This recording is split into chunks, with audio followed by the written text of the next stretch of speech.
Every Sunday morning is lazy, but आजची Sunday morning बिलकुल lazy नव्हती। सकाळी आम्हाला लवकर उठायला लागलं कारण का स्मरणीच्या सुट्ट्या सुरू झाल्या आहेत, तर तिला आम्हाला रसानीला सोडायचं होतं।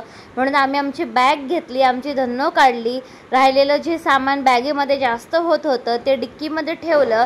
आणि स्मरणी तर एक्सायटेड आहेच कारण का सुट्ट्या लागल्यात आणि आता आजीकडे जायला भेटेल, मग गावाला जायला भेटेल। आणि आम्ही निघालो। रस्त्यामध्ये इतकी भूक लागली की शेवटी एका ठिकाणी आम्ही थांबलोच आणि इकडे खूप जास्त गर्दी होती, पूर्ण वेटिंगला लोक होती। हे आहे शेडूंगचं फेमस वडापावचं स्टॉल। आणि त्यानंतर finally we reached our destination. आम्ही आमच्या घरी पोचलो।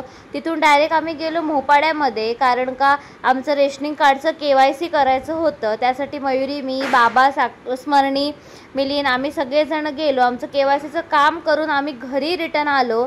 तर आज संडे तर स्पेशल म्हणजे आमच्याकडे मच्छीच असतं। अलिबागकरांना मच्छी खूप प्रिय असते, त्याच्यामुळे दर संडेला मच्छी पाहिजेच। तशी मच्छी होती आणि आम्ही जेवलो, थोडासा रेस्ट केला आणि लगेच रिटर्न पनवेलला जायला निघालो कारण का दिवाळी तर सुरू ऑलरेडी झाली आहे आणि खूप जास्त शॉपिंग आमची पेंडिंग आहे। फक्त भावांची शॉपिंग झाली आहे आणि माझी तर शॉपिंग करायला पाहिजेच ना, दिवाळी आहे तर स्वतःसाठी पण शॉपिंग झालीच पाहिजे।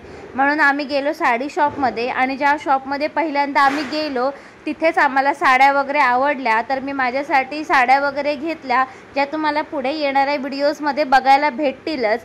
आणि मी खूप एक्सायटेड म्हणजे हॅप्पी होती, म्हणजे मला जशी पाहिजे होती तशी साडी आणि छान मिळाली। आणि इतकी जास्त गर्दी होती पनवेलमध्ये, बापरे, की प्रत्येक दुकानामध्ये लांबच लांब लाईन आणि चालून इतके पाय दुखले आणि घसा इतका सुकला की म्हटलं जरा रिफ्रेश व्हायला उसाचा रस तर प्यायलाच पाहिजे। उसाचा रस पिला आणि तब्बल 3-3.5 तासाची शॉपिंग केल्यानंतर आम्ही घरी आलो। आणि किती पण विकत वस्तू घेतल्या आपल्या पैशाने तरी फ्री मिळाल्या वस्तूंचा आनंदच काय वेगळा असतो। तशीच आम्हाला ही बॅग फ्री मिळाली होती आम्ही केलेल्या शॉपिंगवरती। त्यानंतर जरा रिलॅक्स झाली, मस्त तारक मेहता बघितला आणि आजचा व्हिडिओ इथेच एंड करूया। बाय।